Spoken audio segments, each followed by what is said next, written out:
L'audience de jugement, grand D. Alors une fois l'instruction close, une fois la mise en état, le cas échéant, arrêtée par une ordonnance de clôture, on passe donc à la phase de jugement, à ce que l'on appelle l'audience des débats. Alors cette audience qui va être présidée par le président de la Chambre ou tenue par un autre magistrat va avoir lieu à une date qui aura été préfixée. Et au jour de cette date, l'audience se déroulera suivant un cours qui est un cours immuable, mais dans le respect de principes sur lesquels nous allons commencer à nous attarder quelques instants. Alors, quels sont les principes précisément qui régissent le déroulement de l'instance? Il existe deux grands principes du déroulement de l'instance. C'est le principe de la publicité des débats et c'est ensuite le principe de l'oralité des débats. Alors, le principe de la publicité des débats, c'est de toute évidence une garantie de bonne justice. Garantie qui est d'ailleurs érigée en droit fondamental par la Cour européenne des droits de l'homme en interprétation de l'article 6 de la Convention qu'elle est en charge d'appliquer. Et c'est ce qu'elle a eu l'occasion de répéter, de redire à plusieurs reprises, par exemple dans un arrêt de la Cour de Strasbourg, Verne contre France, du 20 janvier 2011. Alors ce principe de publicité des débats est exprimé dans le droit français à l'article 433 du Code de procédure civile. Il est dit que les débats sont publics, sauf les cas dans lesquels la loi exige qu'ils aient lieu en chambre du Conseil. Le principe, c'est donc la publicité des débats. Et cela signifie que tout le monde, normalement, peut assister à une audience de jugement. Celle-ci a lieu toutes portes ouvertes. Il reste, et le texte l'envisage, que ce principe n'est pas rigoureusement, systématiquement suivi. Il arrive qu'il soit fait exception au principe de la publicité des débats. Dans ce cas-là, les débats auront lieu dans la chambre où se tiennent les délibérés. C'est ce qu'on appelle la chambre du Conseil. Alors dans quel cas, précisément, quelles sont ces exceptions à la publicité des débats? Eh bien, tout d'abord, les débats vont être tenus obligatoirement en chambre du Conseil dans les matières déterminées par la loi, nous dit le texte. Ainsi, par exemple, les questions d'état des personnes, les questions de filiation, les questions qui touchent à la capacité, parce qu'elles touchent à l'intime de la personne, ont lieu systématiquement en chambre du Conseil. Et plus généralement, le contentieux de la famille, très souvent, n'a pas lieu en audience publique. Dans d'autres cas, la publicité des débats peut être écartée par une simple faculté qui appartient au juge. C'est ce que dit l'article 435 du Code de procédure civile. Et par exemple, première hypothèse, il survient au cours de l'audience des désordres qui sont de nature à troubler la sérénité, le calme dans lequel la justice doit être rendue. Dans ce cas-là, le juge pourra décider que l'audience s'achèvera en chambre du Conseil, mettra fin à la publicité des débats. Également, s'il devait résulter de la publicité des débats une atteinte à la vie privée, ou bien encore, si les parties sont d'accord pour que l'audience se tienne non pas publiquement, mais en chambre du Conseil. Et bien dans toutes ces hypothèses, le juge peut décider de mettre fin à la publicité des débats ou de l'écarter. Remarquons une dernière hypothèse signalée, si les parties en sont d'accord. C'est une faculté qui est très intéressante, notamment qui permet à la justice étatique d'avoir le même caractère confidentiel, presque secret, que la justice arbitrale, caractère secret ou confidentiel, dont on dit qu'elle est une des grandes vertus de la jurisprudence arbitrale. Ceci étant dit, que se passe-t-il si d'aventure ces règles de publicité ou de non-publicité n'ont pas été respectées? Une audience devait se tenir publiquement, elle a eu lieu en chambre du Conseil. Une audience inversement devait se tenir en chambre du Conseil, elle a eu lieu publiquement. La sanction est radicale. La sanction, c'est la nullité du jugement. Simplement, cette sanction est si grave que son prononcé est encadré et subordonné à des conditions qui se veulent très restrictives. Et notamment, la nullité ne pourra pas être relevée d'office. Elle devra être invoquée, sollicitée par une des parties. Et elle devra l'être avant la fin des débats, c'est-à-dire à l'audience. Dans ce cas, eh bien, le président se prononcera sur le champ, et les débats pourront éventuellement se poursuivre si la nullité est écartée, si elle est couverte. Article 437 du Code de procédure civile. Principe de publicité, deuxième principe, principe d'oralité des débats. En tous les cas, les débats sont oraux. C'est dire que des échanges verbaux vont avoir lieu entre la juridiction et les plaideurs, les parties, leurs représentants. Et c'est traditionnellement le lieu de ce qu'on appelle les plaidoiries. Simplement, on y reviendra en matière civile, la plaidoirie a perdu de sa superbe et elle a tendance à être remplacée par des échanges plus informels, plus interactifs au jour d'aujourd'hui. Il arrive même que ces plaidoiries n'aient pas lieu du tout. Les parties, leurs avocats, leurs représentants, vont déposer le dossier, comme on le dit. Ceci étant dit, qu'en est-il du déroulement concret de l'instance? Eh bien, c'est le président de la Chambre qui va diriger le déroulement de l'audience. Et le greffier doit assister, évidemment, à ce déroulement. Il va tenir le registre de l'audience, ce qu'on appelle le plumitif, qui est un procès-verbal dans lequel vont être consignés eh bien, le déroulement de l'instance et aussi les incidents qui peuvent l'émailler. Et c'est un registre qu'on pourra consulter, notamment que des contestations s'élèveront sur le bon déroulement de l'audience. Ceci étant dit, l'audience va se dérouler dans le respect de 4 phases qui sont des phases successives. Première phase, c'est ce qu'on appelle l'ouverture des débats. Le président va commencer par déclarer les débats ouverts. Et à partir de là, bien plusieurs conséquences juridiques, plusieurs changements dans la situation juridique vont s'opérer.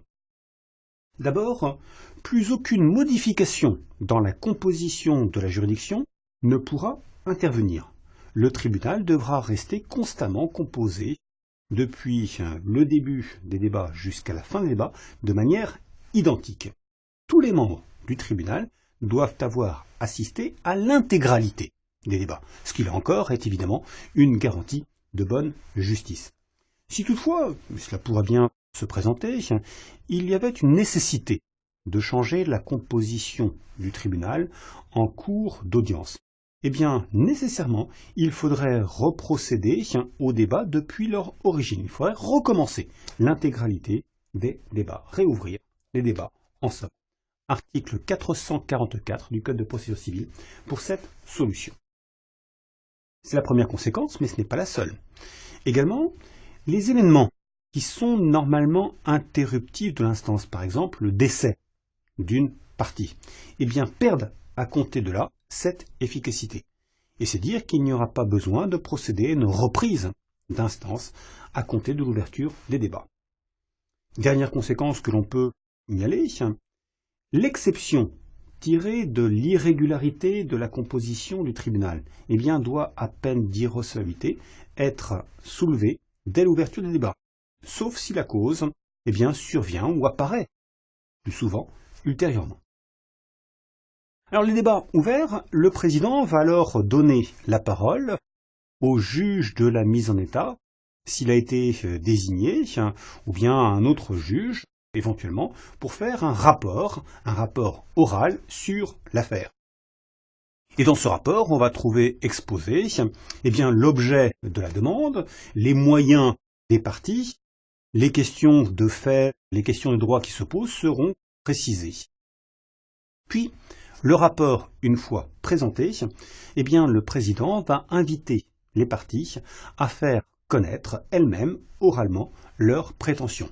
Et on entre, dès lors, dans la deuxième phase du déroulement de l'instance. Alors, cette deuxième phase, c'est ce qu'on appelle les plaidoiries. Normalement, en effet, les plaidoiries doivent avoir lieu, oralement, cela va sans dire, mais devant le tribunal, dans la composition que l'on a dite. Simplement, si les parties ne s'y opposent pas, eh bien, le rapporteur peut éventuellement tenir seul l'audience des plaidoiries, à charge pour lui d'en rendre compte ensuite à la formation de jugement dans sa collégialité au cours du délibéré. C'est une faculté qu'organise aujourd'hui l'article 786 du Code de procédure civile. Il se peut même, à la demande d'ailleurs des parties, eh bien que celles-ci soient autorisées par la juridiction à déposer leur dossier au greffe de la Chambre à une date qui sera fixée, et dans cette mesure, eh bien, les plaidoiries n'auront même pas lieu. Lorsque les plaidoiries, toutefois, eh bien, ont lieu, la parole, alors, est donnée de manière constante, immuable, au demandeur. On commence par entendre le demandeur. Et puis ensuite, simplement, la parole est donnée au défendeur. Article 440. Cette plaidoirie, c'est au fond la manifestation plus éclatante de l'oralité de l'audience de jugement, de l'oralité des débats. Mais je le disais, les plaidoiries ne sont pas une obligation pour les avocats. S'ils le veulent, ils peuvent demander à être autorisés à déposer leur dossier. Et en sens inverse, l'oralité des débats peut être enrichie à l'initiative de la juridiction. Les parties elles-mêmes, non plus leurs représentants, leurs avocats, mais les parties, les plaideurs eux-mêmes, eh bien, peuvent être invités à présenter des observations pour éclairer la juridiction. Et de la même façon, le président peut inviter les avocats ou bien les parties elles-mêmes à fournir des précisions en fait, en droit, pour éclairer la juridiction sur la décision qu'elle s'apprête à rendre. Enfin, ou plutôt ensuite, troisième phase des débats, c'est les observations du ministère public. Alors disons de suite que ces observations n'ont rien de systématique. Normalement, c'est une simple faculté qui appartient au ministère public, qui intervient alors comme partie jointe, de faire des observations. L'intervention du ministère public n'est pas une nécessité, mais parfois, dans 2 cas au moins, l'intervention du ministère public n'est plus une simple faculté, mais une obligation, bel et bien, pour le ministère public. Première hypothèse, c'est lorsqu'il s'agit d'une affaire qui, dit la loi, doit obligatoirement lui être communiquée afin de réquisition à l'audience. Hypothèse envisagée à l'article 425 notamment. On imagine par exemple que nous sommes en présence d'une cause qui intéresse la filiation, qui intéresse les nullités du mariage, qui intéresse la tutelle, mission tutélaire de la justice dans lesquelles il est nécessaire que le ministère public soit entendu.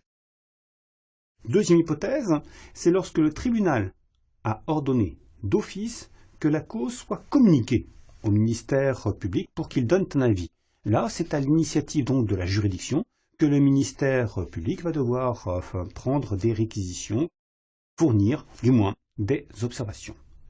Et puis, enfin cette fois, on entre dans la 4e et dernière phase des débats, c'est ce qu'on appelle la clôture des débats.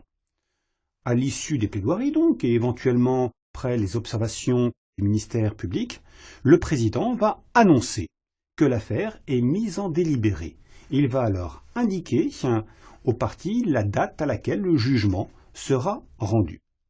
Les débats sont clos à ce stade. Et par conséquent, les nullités qui auraient pu être invoquées au cours de l'audience, nullités par exemple tirées d'un changement dans la composition de la juridiction, eh bien ces nullités sont désormais couvertes. Elles ne peuvent plus être invoquées. Et surtout, à compter de cette clôture des débats, eh bien les avocats ne peuvent plus prendre la parole, bien évidemment, et pas davantage, ce qui serait concevable, prendre des conclusions écrites qu'ils transmettraient à la juridiction. L'affaire a été instruite, les parties ont été entendues, les arguments ont pu être échangés, on passe maintenant dans la phase de réflexion, de décision de la juridiction, il n'y a plus d'enrichissement de la matière litigieuse par les parties. C'est le principe. Mais toutefois, à ce principe, il existe des tempéraments. Dans certains cas très particuliers, les avocats peuvent en effet être admis à déposer auprès de la juridiction ce qu'on appelle une note en délibéré. Alors les notes en délibéré, elles sont remises au tribunal, comme leur nom l'indique, au cours du délibéré, et elles visent, c'est leur objet, à préciser la position de leur auteur sur tel ou tel point, mais sans modifier ni la cause, ni l'objet des demandes, ni les moyens qui sont le soutien des prétentions.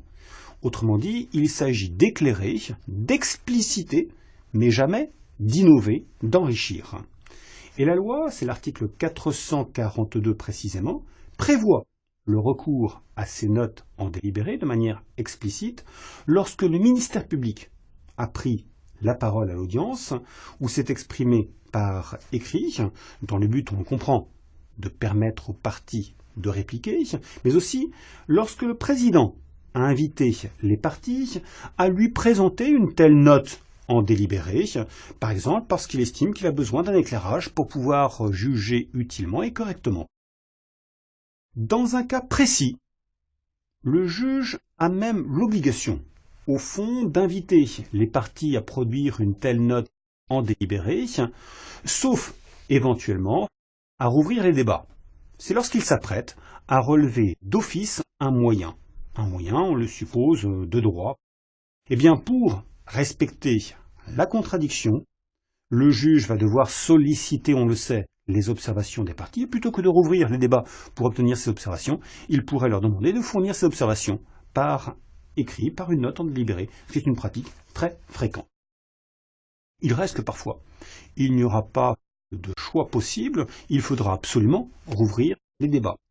Et ainsi, si les deux parties au litige n'ont pas été mises en mesure de s'exprimer contradictoirement sur les explications de droit, sur les explications qui leur avaient été demandées, et bien dans ce cas-là, il faudra nécessairement rouvrir les débats. Également, en cas de changement, on l'a dit, dans la composition de la juridiction après l'ouverture du débat, il faudra, là encore, rouvrir ceci. Précision pour terminer, quant à cette réouverture des débats, qu'elle n'emporte pas en elle-même révocation de l'ordonnance de clôture de la mise en état.